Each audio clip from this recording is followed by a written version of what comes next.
Hi everyone. I'm recording this short video after a conversation with Palvin about expressions and practicing proportions again. Um, let's just get right into it, and I'll kick off drawing. And what I'll try to do today essentially is I'll try to draw a couple of poses, and then I'll try to give some guidance on how you can approach adding more details into the expressions so that uh, the characters kind of jump off the page, let's say. So I'll just start as I do most often with just some sort of a silhouette of a face. And I won't be going for, super great detail in this exercise. What I'm essentially trying to do is just practice the head again from a lot of various angles and shapes. So in this case, I see that my camera is a bit off to the side, so let me move it. Um, I'm kind of just drawing out some sort of a forward-facing perspective, and I'll add my kind of perspective lines that might help me later in order to add some detail. So I'll just kind of draw this. I'm using a lighter pencil now, and then maybe eventually I'll switch over to something darker to add those details. Um, it's always good to start, with having a sort of a lighter touch, because then uh, it's always easier to add something than to remove it. And you don't want to be using the eraser that much. Actually, I haven't used it so far in these videos, so I think it's pretty much better practice um, just to try using a pencil at the start and not trying to remove anything, but try to change things by adding more information, right? Uh, I'll do one more kind of a left-leaning face here. Um, I think I'll draw maybe like sort of three characters for this video. Um, and while I'm doing this, you know, I had a pretty good day today. Yeah, I'd love to hear more about what you are drawing lately and what topics have been interesting for you in your education, in your everyday life. What are your hobbies?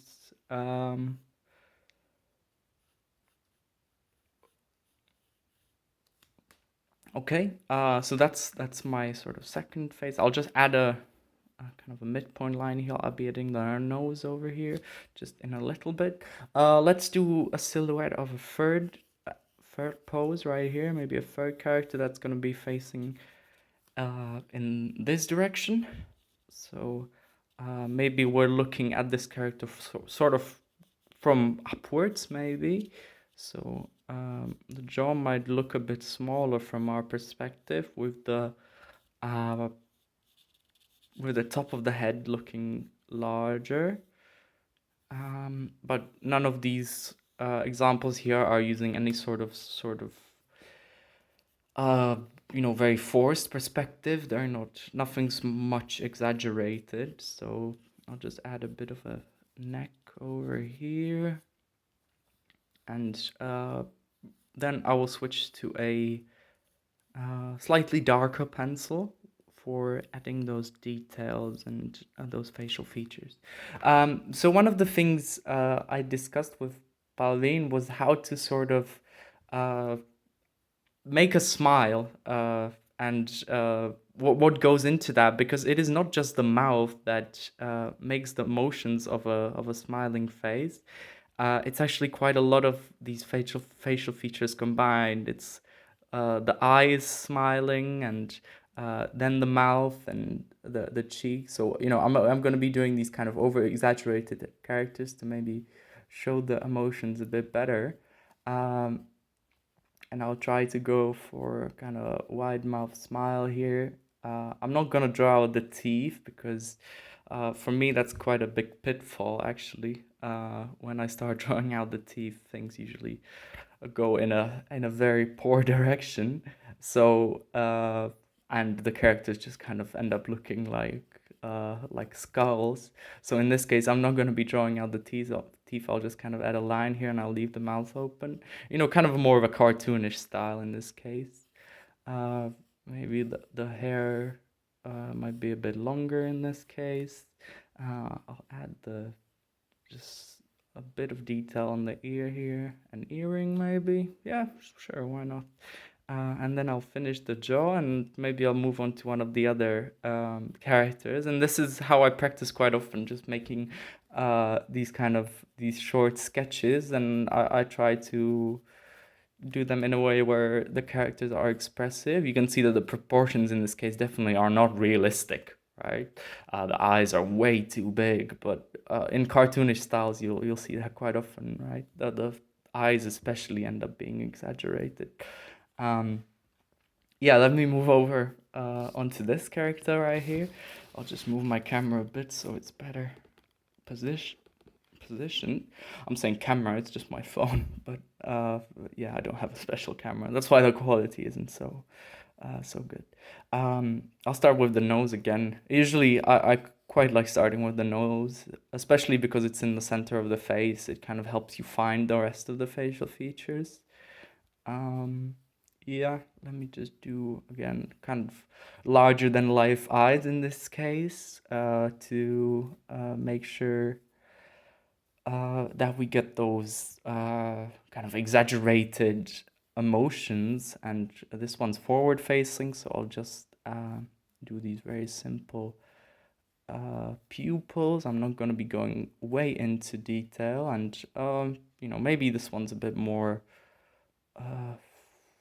dejected, or maybe they have an expression that's a bit sadder than this one over here. So I'll just do a closed mouth in this case. And again, I'll try to match that expression with the eyebrows maybe, so they're going to be sitting lower than on this character where they're kind of bending over here, and there you can see that maybe the character is lifting their eyebrows, right? In this case, the eyebrows are going to be sitting low to kind of exaggerate that expression. I'll draw out the eyes. Sorry, the ears now. I'm messing up my English. And yeah, just in general, I'd like to hear what sort of stories you like to read or you like to listen to. I'm quite interested in literature and in all sorts of writing. So if you have maybe some poetry or some short stories that you have been working on and that you would like to share, of course, if they are written in Swahili or Luganda, I might not be able to understand them because I haven't gotten that far in learning languages. But I would also uh, love to learn with having some of these examples as well. I think that might be a good motivation for me to actually uh, uh, get the vocab into my brain. But I think that might take a bit of time.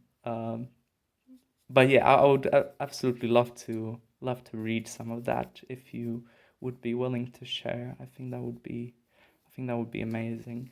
Um, all right, let's just move on to the third character here. Again, I'm not doing a lot of shading, as you might be seeing. I'm kind of just trying to get the proportions. These are practice sketches, right? I'm not going for super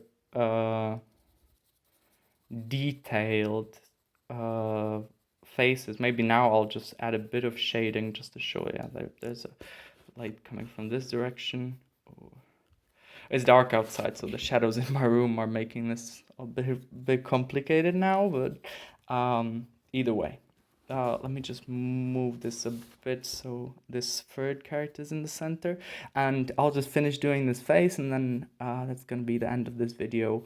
I'll try to do maybe some sort of a mix between the two, so this one is kind of a wide open smile, although the mouth is looking really not good here. That is something I would have to fix up later.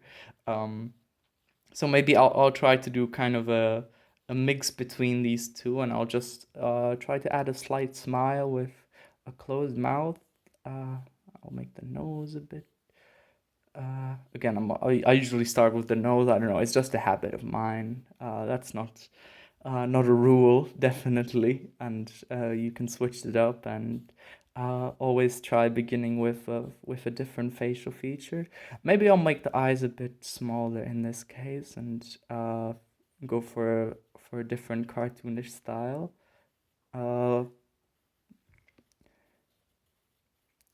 Exaggerating proportions is definitely one of the ways that cartoonists then achieve um, a lot of a lot of emotions through characters that in the end are just maybe a couple of lines on the paper, especially animators, because they have to redraw the same image so many times that you want to have these simplified proportions so you don't go mad when you are drawing this over and over again. So yeah, I'll try to add a smile. What helps me definitely is also smiling while drawing somebody that's smiling, trying to figure out what shapes my mouth goes into, and maybe the proportions are off in this case as well. But again, we're going for sort of cartoonish characters in this case. So, and they're sketches either way. So even if I mess up, then that's an opportunity for me to learn and to focus on something the next time. I'll maybe make the neck a bit wider because it seems to me that it wasn't quite covering the whole face. And I'll change up the hairline and go around the whole head just to make the hair have a bit more volume in this case. I like to switch up the way I hold my pencil too, just over the course of a drawing, because it helps you find different angles at which your pencil makes different shapes and maybe where it is, where you are able to make sort of sharper sharper edges and where it is actually quite a bit duller. So yeah, experiment with the way you hold your pencil. That's definitely one bit of advice that I found helpful. And yeah, I think I'm gonna leave it here maybe, because again, I want to practice proportions with these sketches and not necessarily go into too much depth. But this is something I do quite a lot, where I just draw sort of portraits or headshots maybe of different characters, and I'm noticing the pupils in this drawing are really messed up. So if I wanted to make it uh, a bit more realistic, I would definitely have to go in and adjust this. But yeah, it's not really that's not really the goal of this exercise, is making very detailed drawings. It's just practicing these proportions. All right, that's the end of this video. I hope that at least this was maybe a bit helpful. And if there's something you'd like me to cover in future videos, or if you have any other questions, you can always reach out to me, leave a comment under these videos, or if you'd like, you can send me an email at this address. Yiskra at this is this A. Oh, I'm horrible at writing through a camera. Sorry about that. Gmail.com. Yeah, I mean, this is just very botched. Maybe I should do that one more time. JISKRA@gmail.com. You can always send me a message and I'll try to respond as soon as possible. All right. Yeah, I hope that this was helpful, and I'll see you next time with some other video. All right. Bye bye.